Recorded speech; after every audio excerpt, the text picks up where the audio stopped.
वालेकुम स्टूडेंट्स। उम्मीद है आप खैरियत से होंगे। पिछले लेक्चर में हमने जो एमसीक्यूज है चैप्टर नंबर 5 के वो कर लिए थे और बड़े अच्छे तरीके से मैंने इनको एक्सप्लेन करने की कोशिश की है। कंसेप्ट बेस्ड एमसीक्यूज थे। तो अगर आपने ये लेक्चर नहीं देखा पिछला तो आप लाजमी देखें ताकि आपके जो एमसीक्यूज के रिलेटेड कंसेप्ट हैं वो क्लियर हो सके। हाँ, हम करेंगे शॉर्ट क्वेश्चन बच्चे। तो इनको हम बुक से करने की कोशिश करते हैं। अच्छा, राइट शॉर्ट आंसर्स। जो सबसे पहला है जो enlist the levels of organisation from cells to organ system. Enlist का मतलब है कि हमने लिस्ट बनानी है, ठीक है ना। यानी कि लेवल ऑफ ऑर्गेनाइजेशन की सिर्फ लिस्ट बनानी है, मतलब सिर्फ नाम लिखने हैं। यानी कि सेल से ऑर्गन सिस्टम तक तंजीम के जो लेवल हैं उनकी क्या बनानी है, फहरिस्त बनानी है। तो ये पहला हमारा शॉर्ट क्वेश्चन है, इसको हम देखते हैं बुक से। देखिए बच्चे, यहाँ पे आप आएंगे तो आपको ये मिल जाएंगे नाम इनके। तो आपने 8 लेवल ऑफ ऑर्गेनाइजेशन है, जो 8 लेवल है उनके नाम लिखने हैं। सबसे पहले अपने एटम का नाम लिखना है, फिर मालिक्यूलर लेवल का नाम लिखना है मालिक्यूल का, फिर ऑर्गेनेली लिखना है, फिर सेल लिखना है। सिर्फ इनके नाम जिनके नीचे मैं लगा रहा हूँ ना, जिनको मैं अंडरलाइन कर रहा हूँ ये।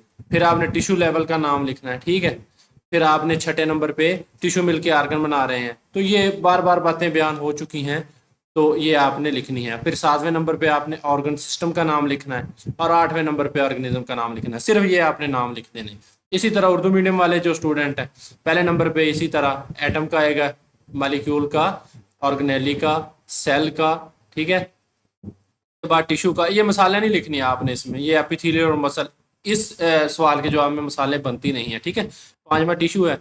छठा क्या है, अ, छठा ऑर्गन है, ठीक है, ऑर्गन है। उसके बाद बच्चे जो 7वां होगा उर्दू मीडियम वाले बच्चों के लिए, यहाँ पे ये ऑर्गन सिस्टम है। यहाँ पे बुक वाले ने गलती की है, जब मैंने लेक्चर दिया तो मैंने बताया था। अब ये आपने 7वां लिखना है, ठीक है ना। 8 लेवल पूरे करने हैं। ऑर्गन सिस्टम 7वां है और जो जानदार है ऑर्गेनिज्म है वो 8वां है, ठीक है ना। यहाँ पे इन्होंने इसको 7वां लिखा हुआ है। तो ये आपने इनकी जो है जरा तरतीब भी याद रखनी है और इनकी नंबरिंग आपने अच्छे तरीके से देनी है। तो ये 8 लेवल के आपने सिर्फ नाम लिख देने हैं, ठीक है। आप यहाँ पे लिख लें अलहदा इनको निकाल कर या किसी तरह भी, तो वैसे भी आपको याद हो चुके होंगे, लॉन्ग क्वेश्चन के तौर पर भी है ये। तो इस तरह आपने इस सवाल का जवाब लिखना है, सिर्फ नाम लिखने हैं, लिस्ट बनानी है। सवाल नंबर 2 है बेटा जी, what are the major roles of the epithelial tissues present in the stomach. यानी कि जो मैदे में एपिथेलियल टिश्यू हैं उनका मेजर रोल क्या है, अहम किरदार क्या है, ठीक है। मेजर रोल मतलब अहम किरदार। तो ये स्टमक एज एन ऑर्गन वाला टॉपिक है ना, वहां से ये सवाल उठाया है उसने। यानी कि मैदे में मौजूद एपिथेलियल टिश्यू के अहम किरदार क्या हैं। जब हमने मैदे को ऑर्गन के तौर पर पढ़ा था तो मैदे के हमने मुख्तलिफ किस्म के टिश्यू पढ़े थे, ठीक है। तो वहां हम जाते हैं और इसका जवाब ढूंढते हैं। चलें बच्चे, ये देखें पेज नंबर 85 है इंग्लिश मीडियम वालों के लिए और पेज नंबर 94 है बच्चे उर्दू मीडियम वालों के लिए। तो यहाँ पे आप देख सकते हैं, ठीक है। तो यहाँ पे मैदा बतौर एक आर्गन जो है, जो टॉपिक है, ये लॉन्ग क्वेश्चन तो मैंने आपको बताया था। तो यहाँ पे मौजूद है ये सवाल, इसका जवाब यानी कि एपिथेलियल टिश्यू ये क्या काम करते हैं, ठीक है ना। तो इनके बारे में आपने लिखना है कि एपिथेलियल टिश्यू क्या है। The inner wall is made up of epithelial tissue, यानी कि मैदे की जो अंदरूनी दीवार है वो एपिथेलियल की टिश्यू की बनी होती है। ये ग्लैंडुलर इन नेचर है, यानी कि गदूद हैं इनको, यानी कि ये पैदा करते हैं, हार्मोन पैदा करते हैं, ठीक है ना। गुदूवी हैं ये नेचर में, इनकी फितरत क्या है, ग्लैंडुलर है। सेक्रीट्स म्यूकस, म्यूकस सेक्रीट करते हैं और म्यूकस क्या करता है, lines the inner walls and protects it from acid. मैदे की अंदरूनी दीवार में तय बना देता है ताकि HCl है जो हाइड्रोक्लोरिक एसिड है उसके असर से मैदे की दीवारों को बचाया जा सके। ये tissue also creates gastric juice that contain, अब ये गैस्ट्रिक जूस भी पैदा करता है, ठीक है, जिसमें क्या होता है, एंजाइम पेप्सिनोजिन होता है प्रोटीन की डाइजेशन के लिए, और हाइड्रोक्लोरिक एसिड भी होता है। वो क्या करता है, पेप्सिनोजिन को पेप्सिन एंजाइम में बदलता है। यानी कि पेप्सिनोजिन है जो इनएक्टिव फॉर्म है और उसको एक्टिव फॉर्म में बदल देता है। तो ये आपने बस इसको इतना ही लिखना है। तो ये आप लॉन्ग के तौर पर भी तैयार करेंगे और शॉर्ट भी इसमें से आपका जो है ये क्लियर हो जाएगा, ठीक है। अगर यहाँ से आप ना लिखना चाहें तो आप इसका जवाब यहाँ से भी लिखना शुरू कर देते हैं, कर सकते हैं कि it is glandular in nature and secrete mucus. अब फिर आगे म्यूकस का काम आपने लिख देना कि वो इनर वॉल पे तय बनाता है मैदे की। तो उसके अलावा ये एपिथेलियल टिश्यू क्या करता है, गैस्ट्रिक जूस भी पैदा करता है, और जिसमें क्या होता है, पेप्सिनोजिन एंजाइम होता है प्रोटीन की डाइजेशन के लिए, और हाइड्रोक्लोरिक एसिड होता है पेप्सिनोजिन को पेप्सिन में बदलने के लिए। ये उर्दू मीडियम वाले बच्चे ये लिख देंगे कि ये टिश्यू हदूदी है, यानी ग्लैंडुलर खसूसियात रखता है, और म्यूकस को खारिज करता है। म्यूकस मैदे की अंदरूनी दीवार पर तह बनाकर उसे मैदे के तेजाब से महफूज रखता है। मैदे का तेजाब यानी कि HCl। ये टिश्यू गैस्ट्रिक जूस भी खारिज करता है प्रोटीन को हजम करने के लिए, जिसके पास एंजाइम पेप्सिनोजिन और हाइड्रोक्लोरिक एसिड होता है। तो हाइड्रोक्लोरिक एसिड क्या है, पेप्सिनोजिन को फाल करके पेप्सिन में बदलता है। तो ये आपने जवाब इसका लिखना है सवाल नंबर 2। उसके बाद बचे सवाल नंबर 3 है, how do the smooth muscle contribute to the stomach's function. अब देखें जो ये भी वहीं से उठाया गया है उसी टॉपिक में से, कि जो स्मूथ मसल होते हैं मैदे में, ठीक है, वो मैदे के फेल में किस तरह मदद करते हैं, यानी कि मैदे में स्मूथ मसल क्या किरदार अदा करते हैं। तो ये स्मूथ मसल हम इसको देखते हैं वहां जाके। बच्चे ये जो 3 नंबर पे दिया गया है ना टिश्यू, इसी इसी टॉपिक में, ये मैदा बतौर एक आर्गन, ठीक है ना। तो ये पहले तो एपिथेलियल टिश्यू पढ़ा है ना हमने, तो ये अब तीसरे नंबर पे दिया गया है मसल टिश्यू, ठीक है ना। तो स्मूथ मसल इसी में आते हैं, मसल टिश्यू में ही, ठीक है ना। आपने इसका जवाब ये लिखना है, there are 3 layers of smooth muscles, ठीक है। द आउटर लॉन्गिट्यूडनल लेयर, ऊपर वाली layer the middle circular layer and the inner oblique layer, ठीक है। तो ये 3 तहों के बारे में आपने लिखना है कि ये क्या है, स्मूथ मसल की तहें हैं। अच्छा, ये काम क्या करती हैं, these muscle contract and relax, ठीक है, to mix food with gastric juice. तो ये गैस्ट्रिक जूस के साथ जो फूड है उसको मिलाने में मदद करते हैं। तो ये आपने इसका जवाब लिखना है। तो मसल टिश्यू क्या काम करते हैं, कि स्मूथ मसल क्या काम करते हैं, कि मैदा में आपने लिखना है कि स्मूथ मसल्स की 3 तहें हैं, ठीक है। यहां से आपने जवाब लिखना है, बैरूनी तवील अमूदी तह जिसे हम लॉन्गिट्यूडनल लेयर बोलते हैं, दरमियानी जो सर्कुलर है दायरे भी बोलते हैं, दायरे की शक्ल की, और अंदरूनी तिरछी है जिसे ओब्लिक बोलते हैं। और इन मसल के सिकुड़ने और फैलने से मैदे में खुराक गैस्ट्रिक जूस के साथ मिल जाती है। जो भी खुराक होती है, जब ये सिकुड़ते हैं और फैलते हैं, कंट्रैक्ट करते हैं, रिलैक्स करते हैं, तो मैदे में ये जो खुराक होती है बच्चे, ये क्या है, इनकी हरकत की वजह से मिल जाती है गैस्ट्रिक जूस के साथ। तो ये आपने इसका जो है वो फंक्शन लिख देना है कि स्मूथ मसल किस तरह मैदे के फेल में किरदार अदा करते हैं। बाद बच्चे सवाल नंबर 4 है, what is the function of the palisade mesophyll in the leaf, यानी कि लीफ में जो पैलिसेड मेजोफिल होते हैं उनका क्या काम है, यानी कि पत्ते में जो हैं पैलिसेड मेजोफिल क्या काम करते हैं। तो हमने इनकी 2 एग्जाम पढ़ी थी, स्पंजी मेजोफिल पढ़े थे और पैलिसेड, उनको देखते हैं हम। देखिए बच्चे, यहाँ पे आपने आना है लीफ एज एन ऑर्गन वाले टॉपिक में, यानी कि पत्ता बतौर आर्गन। तो यहाँ पे आपको जो है पैलिसेड मेसोफिल मिल जाएंगे। मेसोफिल टिश्यू की इकसाम है, उनमें एक पैलिसेड मेसोफिल है। तो आपने इसका जवाब ये लिखना है कि उसने पूछा है कि पैलिसेड मेसोफिल क्या किरदार अदा करते हैं पत्ते में। तो आपने लिखना है, it is located just beneath the upper epidermis, यानी कि ये अपर जो एपिडर्मस है, ये देखें, ये इससे नीचे होते हैं, ये वाले हैं पैलिसेड मेसोफिल, ठीक है। तो ये आपने लिखना है जो मैं अंडरलाइन कर रहा हूं, it consist of tightly packed elongated cell, यानी कि ये टाइटली पैक होते हैं, बड़े आपस में जुड़े होते हैं, और ये लंबे सेल हैं, ठीक है। ये देखें, ये इस तरह लंबूतरे सेल हैं, ठीक है।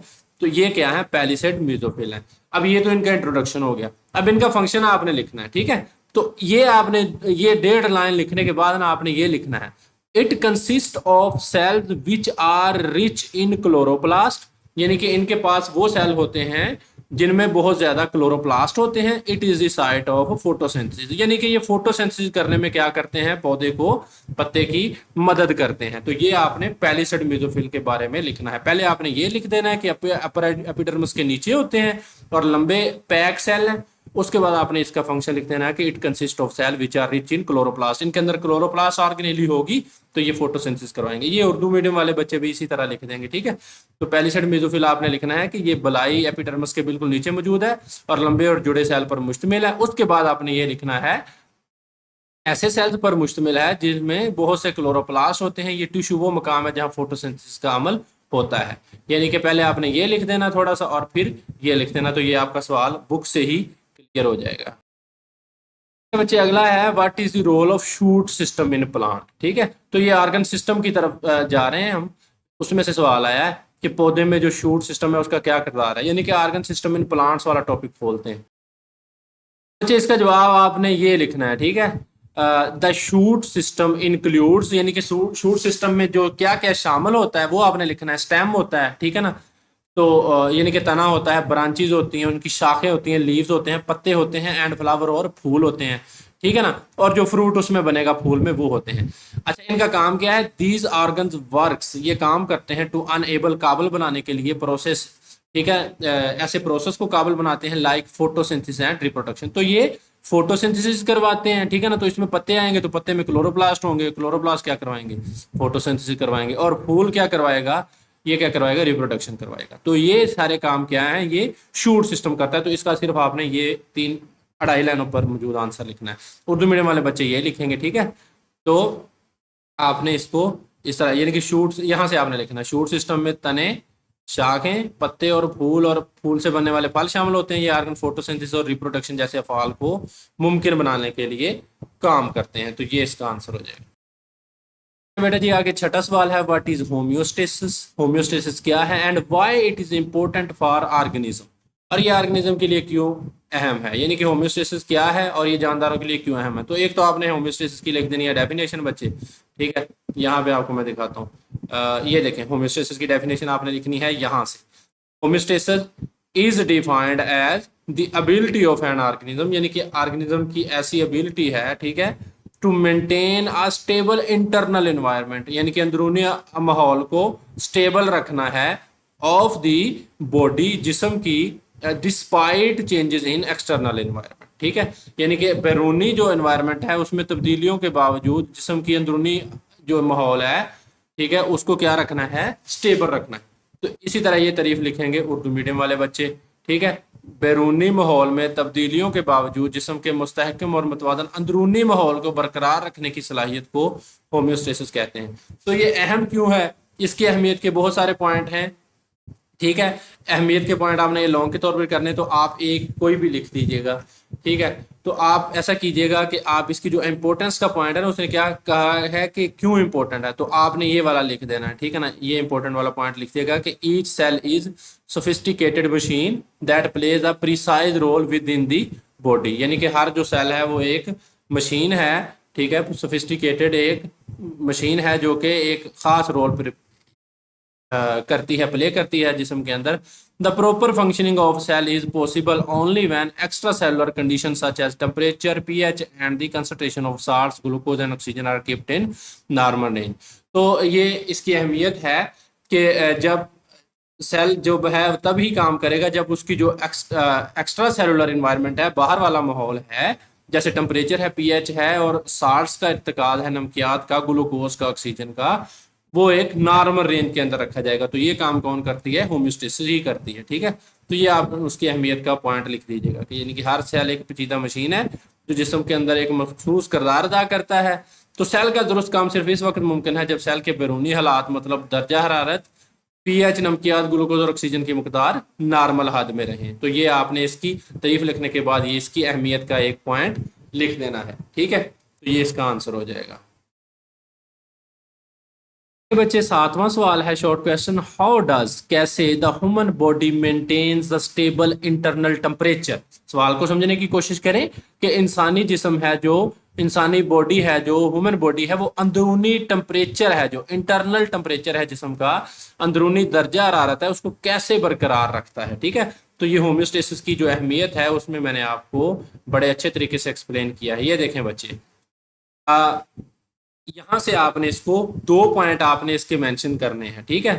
तो मैंने आपको यहाँ पे बताया था when we do hard work, एक तो बच्चे अब देखें अंदरूनी टेम्परेचर 2 तरह का हो सकता है, या तो वो कम होगा या ज्यादा होगा, ठीक है ना। जब हम हार्ड वर्क करते हैं, यहाँ से आपने इसका आंसर लिखना है, when we do hard work our muscle produce heat, हमारे जिस्म है वो हरारत पैदा करते हैं, जिसकी वजह से रेज करता है बॉडी टेम्परेचर, यानी कि जिस्म का दर्जा हरारत रेज करता है, इनके बढ़ जाता है। तो ऐसे में क्या होगा, जिस्म किस तरह मेंटेन करेगा अंदरूनी दर्जा हरारत को, तो the temperature regulating centre in the brain send message to sweat gland.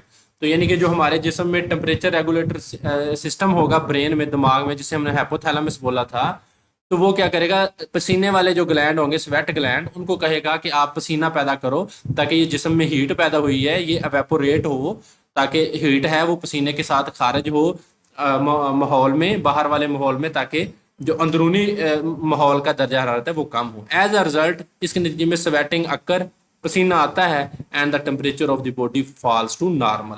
तो ये इस तरह जो है बॉडी अगर टेम्परेचर ज्यादा हो जाए तो उसको क्या करती है, नॉर्मल करती है। अच्छा, दूसरी कंडीशन, जब टेम्परेचर कम हो जाए, व्हेन द सर्दियों में अक्सर when the body temperature falls यानी कि गिरता है temperature, the temperature regulatory centre send message to muscle.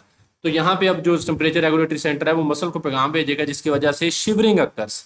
Shivering मतलब कपकपी तारी होगी, टू जनरेट हीट यानी कि जिस्म क्या करेगा, हीट जनरेट करेगा। जब आप कांपते हैं तो हीट जनरेट होती है सर्दी में, कांपने का मकसद यही होता है ताकि हीट को पैदा किया जा सके, जिसकी वजह से आपका क्या है, टेम्परेचर जो है वो दोबारा 37 पे आ जाए। ठीक है, तो टेम्परेचर जब बढ़ जाएगा, 37 नॉर्मल टेम्परेचर है, 37 से जब टेम्परेचर बढ़ जाएगा तो पसीने वाले ग्लैंड एक्टिव हो जाएंगे। जब 37 से टेम्परेचर कम हो जाएगा तो फिर वो मसल जो है वो शिवरिंग करना स्टार्ट हो जाएंगे। तो ये दो बचे जो हैं आपने पॉइंट टेम्परेचर की रेगुलेशन में लिखने हैं। मैं मजे की बात बताऊं तो ये सवाल आपको लॉन्ग के तौर पर भी दे सकता है, बोर्ड वाले का कोई पता नहीं होता। ठीक है, तो आपने ये इस डायग्रामेटिकली भी इसको बयान कर सकते हैं। ये मैंने आपको बड़ी वजाहत के साथ ये लेक्चर दिया है, आप लेक्चर सुन सकते हैं बच्चे जाकर, कि बॉडी का जो टेम्परेचर है ये नॉर्मल टेम्परेचर से मिसाल के तौर पर अगर ये टेम्परेचर 37 से ऊपर जाएगा तो स्वेट ग्लैंड एक्टिव हो जाएंगे और दोबारा उसको 37 पे ले आएंगे। ठीक है, अगर ये उससे कम होगा, ठीक है, 37 से, तो मसल क्या है वो कांपना शुरू हो जाएंगे, कपकपी तारी हो जाएगी, जिसकी वजह से टेम्परेचर दोबारा क्या है, 37 पे आ जाएगा। रखना इसको 37 पे ही है दोनों सूरतों में। ठीक है, तो ये इंग्लिश मीडियम वालों के लिए था, तो ये उर्दू मीडियम वाले जो स्टूडेंट है वो भी यहाँ पे देख सकते हैं। ये देखें बच्चे, ये आपने 2 पॉइंट लिखने हैं, मैंने इनकी वजाहत कर दी है। होम्योस्टेसिस की अहमियत वाला जो है वो इसका टॉपिक है। तो ये सख्त मेहनत करते हैं तो मसल हरारत पैदा करते हैं जो जिस्म के दर्जा हरारत को बढ़ाती है। तो जो दिमाग में दर्जा हरारत का कंट्रोल सेंटर होता है वो पसीना बनाने वाले ग्लैंड को पैगाम भेजता है, तो जिस्म का दर्जा हरारत कम हो जाता है। इसी तरह जब दर्जा हरारत 37 से कम होने की कोशिश करता है तो क्या है, मसल्स को पैगाम भेजा जाता है, जिसके नतीजे में कपकपाहट पैदा होती है ताकि हरकत पैदा की जा सके। तो अगर लॉन्ग के तौर पर भी आ जाए तो ये आपने ये डायग्राम बना दीजिएगा, बड़ी आसान है। नॉर्मल टेम्परेचर है, टेम्परेचर थोड़ा सा बढ़ा तो पसीना बनाने वाले ग्लैंड एक्टिव हुए, टेम्परेचर नॉर्मल हो गया। ठीक है, टेम्परेचर ज़रा कम हुआ तो कपकपी तारी हुई, तो टेम्परेचर दोबारा क्या है, 37 पे आ गया, यानी कि नॉर्मल सेट पॉइंट है 37। ये जो दोनों तीर जा रहे हैं ये 37 पर क्या है, इसको रखना है। ठीक, ये था इस सवाल का जवाब। अच्छा, अगला है सवाल नंबर 8 है, डिफरेंशिएट बिटवीन दी फॉलोइंग, यानी कि इन जो नीचे दिए गए हैं इनके दरमियान फर्क बयान करें। सबसे पहले टिश्यू और आर्गन का फर्क। देखिए बच्चे, जो टिश्यू हैं, जब एक तरह सेल के काम करने वाले सेल मिलते हैं तो क्या बनते हैं, टिश्यू बनते हैं। और जब मुतलका टिश्यू बनते हैं मिलते हैं तो क्या बनता है, ऑर्गन बनते हैं। ठीक है, तो इनकी तारीफ मैं आपको दिखा भी देता हूँ, यानी कि अब हमने टिश्यू और ऑर्गन के दरमियान सबसे पहले फर्क देखना है। इनमें से कोई एक आपको देगा, ये चारों इकट्ठे शॉर्ट के तौर पर नहीं देगा, कोई एक आपसे शॉर्ट पूछ सकता है वो इनमें से। ठीक है, टिश्यू और ऑर्गन का फर्क पूछ सकता है, रूट शूट सिस्टम का फर्क पूछ सकता है, इस तरह की चीजें। तो टिश्यू और ऑर्गन का फर्क देखिए बच्चे, यहाँ लेवल ऑफ ऑर्गेनाइजेशन पे मैं आ गया हूँ शुरू पे। ठीक है, ये शुरू वाले पेजेस हैं जो, तो यहाँ पे देखें आप, जब लेवल ऑफ ऑर्गेनाइजेशन में ये जो टिश्यू दिया गया है तो यहाँ पे इसकी तारीफ दी गई है। अ टिश्यू, इसकी आपने ये तारीफ लिखनी है, a tissue is a group of similar cells, एक जैसे सेल्स का मजमूआ that work together to perform one or more specific function. ठीक है, तो ये क्या है, आपने टिश्यू की तारीफ लिख देनी है और एक मिसाल दीजिएगा, एपिथेलियल टिश्यू है, ठीक है, और या मसल टिश्यू में से कोई भी एक मिसाल आपने लाजमी देनी। तो ये टिश्यू है, तो उसके बाद आपने आर्गन की तारीफ लिख देनी है। ठीक है ना, an organ is a structure made up of related tissue, ठीक है, working together to perform a specific function. यानी कि जब सेल मिलते हैं तो टिश्यू बनाते हैं, जब टिश्यू मिलते हैं तो आर्गन बनाते हैं। सिंपली आप मिसाल दीजिएगा, जानवरों में क्या है, हार्ट है, ये एक आर्गन है, फेफड़े हैं, आर्गन है, किसी चीज की मिसाल दीजिएगा, पौधों में पत्तों की मिसाल दीजिएगा या रूट की जड़ की मिसाल दीजिएगा। तो ये क्या है, आर्गन में और उसमें फर्क है। ठीक है, टिश्यू और आर्गन में फर्क है। ये उर्दू मीडियम वाले स्टूडेंट लिख दीजिएगा कि टिश्यू एक जैसे सेल्स का ग्रो है जो मिलकर एक से ज्यादा मखसूस अफ़ाल सर अंजाम देता है। तो एपिथेलियल की दे दीजिएगा मिसाल या कोई भी दे दीजिएगा। इस तरह ऑर्गन की मिसाल देंगे कि ऑर्गन एक साख्त है जो ऐसे मुतल्लिका टिश्यू से मिलकर बनती है जो मखसूस अफ़ाल सर अंजाम देते हैं। तो एक मिसाल दीजिएगा, दिल की मिसाल या फेफड़े की मैंने आपको बताया है, मिसाल दीजिएगा। तो ये शुरू वाला जो लेवल ऑफ ऑर्गेनाइजेशन है ना, वहां से उठाया है उसने सवाल। बच्चे, जो दूसरा सवाल है इसका फर्क का पूछा है कि फर्क बयान करें रूट सिस्टम और शूट सिस्टम में, जो है वो फर्क पूछा है उसने, यानी कि रूट सिस्टम और शूट सिस्टम क्या होते हैं। तो ये हम उस जाते हैं। अब ये देखें बच्चे, ये सवाल पेज नंबर 84 है इंग्लिश मीडियम का। तो यहाँ पे ये चीज़ है आ गई है। तो रूट सिस्टम के बारे में आपने लिखना है कि कंसिस्ट ऑफ, यानी कि मुश्तमिल होता है रूट्स पर, जड़ों पर, which anchor the plant in the soil, जिनके जो पौधे को जमीन में गाड़ती हैं। तो रूट का फंक्शन तो एक बच्चे को भी पता होगा। तो रूट्स आल्सो अब्जॉर्ब, ये जज़ब करती हैं वाटर एंड साल्ट्स, पानी और नमकियात को जज़ब करती हैं फ्रॉम सॉइल, यानी कि ज़मीन से।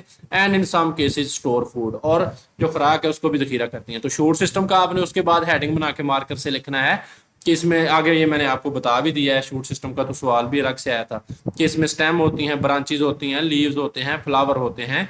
तो ये क्या करते हैं, फोटोसिंथेसिस और रिप्रोडक्शन करते हैं। ठीक है, तो ये साथ आप रूट सिस्टम को भी मिला लीजिएगा, रूट सिस्टम और शूट सिस्टम। रूट सिस्टम जड़ों पर मुश्तमिल है, पौधे को मट्टी में जकड़ती हैं, जड़ें मट्टी से पानी नमकियात भी जज़ब करती हैं और खुराक को भी जखीरा करती हैं। तो ये दोनों चीज़ें आपने लिख देनी है। और शूट सिस्टम के बारे में ये आपने लिख देना कि ये रिप्रोडक्शन करवाते हैं। ये जितना मैंने अंडरलाइन किया ये आपने दोनों में लिख देना है।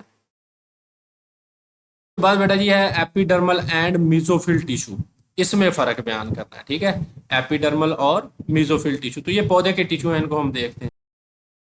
बच्चे ये देखें, ये leaf an organ, leaf as an organ, यानी कि पत्ता बतौर ऑर्गन है। तो इसमें से ये सवाल उठाया गया है, इंग्लिश मीडियम का पेज नंबर 83 है। ठीक है, तो यहाँ पे आप देखेंगे तो ये एपिडर्मल टिश्यू है और नीचे है क्या है, मीजोफिल टिश्यू है। तो ये हम चीज़ें पहले पढ़ कर भी गए हैं, आप देख लीजिएगा कि आपने इसमें से, ये आपको ये सारा तो नहीं पूछेगा, ठीक है ना, आप में से या मेसोफिल टिश्यू पूछेगा या एपिडर्मल टिश्यू पूछेगा। तो आपने करने तो दोनों ही है ना, जो भी पूछ ले लिखना तो है। The outer most layer of leaf is made up of epidermal tissue, यानी कि जो ऊपर वाली लेयर है पत्ते की, वो एपिडर्मल टिश्यू की मिलकर बनती है। अपर एपिडर्मल से usually covered by vaccine cuticle, तो मोमी क्यूटिकल की ये क्या है, ढकी होती है। और ये काम क्या करती है, पानी के ज़िया को बचाती है, प्रोटेक्शन देती है। ठीक है ना, तो जो लोअर एपिडर्मस है, एपिडर्मल टिश्यू में दो तरह के हैं ना, अपर एपिडर्मस और लोअर एपिडर्मस। इसमें गार्ड सेल होते हैं, तो ये इनमें टाइनी पोर होते हैं गार्ड सेल के दरमियान, जिन्हें हम स्टोमा कहते हैं या स्टोमेटा कहते हैं। तो ये गैस एक्सचेंज को कंट्रोल करते हैं। ठीक है, तो ये सारी चीजें इसमें बयान की गई हैं एपिडर्मल टिश्यू में। और मीजोफिल में क्या है कि ये अपर और लोअर एपिडर्मस है, जो ये अपर एपिडर्मस है और ये लोअर एपिडर्मस है। इनके दरमियान क्या है, ये बच्चे मीजोफिल सेल पाए जाते हैं। इनमें पैलिसड मीजोफिल है और स्पंजी है। तो इस लेक्चर में हमने जो दिया था इस पत्ते पे, लीफ एज एन ऑर्गन, बड़ी वजाहत के साथ ये मैंने सारी चीजें बयान की थी, आप वो लेक्चर देख सकते हैं। तो मीजोफिल टिश्यू क्या है, इसमें पैलिसड आ जाएंगे जो टाइटली पैक हैं, ठीक है ना, और लंबूतरे सेल हैं, और स्पंजी आ जाएंगे जो कि क्या है, उस पैलिसड के नीचे मौजूद होते हैं। और ठीक है, ये इतने टाइटली पैक नहीं है। तो ये इनके बारे में आपने थोड़ा सा लिख देना है। तो मेसोफिल टिश्यू क्या है, tissue is present between the upper and lower epidermis, consist of cell which are rich in chloroplast. तो इनमें क्लोरोप्लास्ट होते हैं, तो it is site of photosynthesis. तो अगर शॉर्ट में है तो आपने सिर्फ ये लिख देना है। ठीक है, यहाँ पे मेसोफिल टिश्यू का इतना लिखेंगे, उसके बाद लिखेंगे टू टाइप्स, इनकी टू टाइप्स हैं, पैलिसेड और स्पॉन्जी, बस इनके नाम लिख दीजिएगा। ठीक है, तो ये काफी हो जाएगा अगर शॉर्ट में आएगा। अगर आपको शॉर्ट में अलहदा से पूछता है कि पैलिसड और स्पंजी में क्या फर्क है, फिर तो आप इनके बारे में लिखेंगे। लेकिन अगर ये पूछता है कि एपिडर्मल और मेसोफिल टिश्यू में फर्क बयान करें, तो एपिडर्मल का लिख दीजिएगा, ठीक है, थोड़ा सा। और फिर मेसोफिल के बारे में आप लिख दीजिएगा यहाँ तक कि इनमें क्लोरोप्लास्ट होते हैं, ठीक है, और इनकी दो इकसाम है, पैलिसड और मेसोफिल।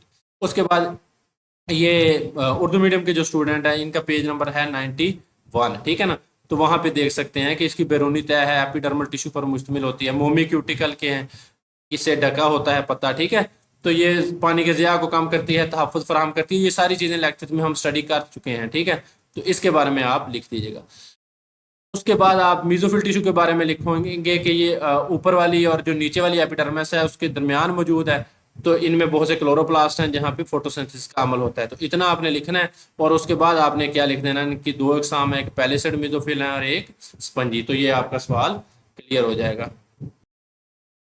देखिए बच्चे, आगे पैलिसड मेसोफिल और स्पंजी मेसोफिल का उसने अलहदा से भी पूछा है। ठीक है, तो अगर आपको एपिडर्मल और मेसोफिल टिश्यू का पूछे तो मेसोफिल में आपने पैलिसड और स्पंजी मेसोफिल की वजाहत नहीं करनी। ठीक है, तो अगर अलहदा से पूछेगा पैलिसड और स्पंजी मेसोफिल, जैसे मैंने आपको बताया, तो आपने उसकी वजाहत करनी है। ठीक है, ये देखिए बच्चे, अब जब आप लिखेंगे पैलिसड और स्पंजी मेसोफिल के बारे में, तो आप यहाँ पे बताएंगे उनको। ठीक है, तो पैलिसेड मेसोफिल के बारे में आप बताएंगे कि ये अपर एपिडर्मिस जो होती है, ये वाली अपर एपिडर्मिस है पत्ते की बच्ची, उसके नीचे क्या है, ये पैलिसेड मेसोफिल मौजूद है, ये वाले, ठीक है।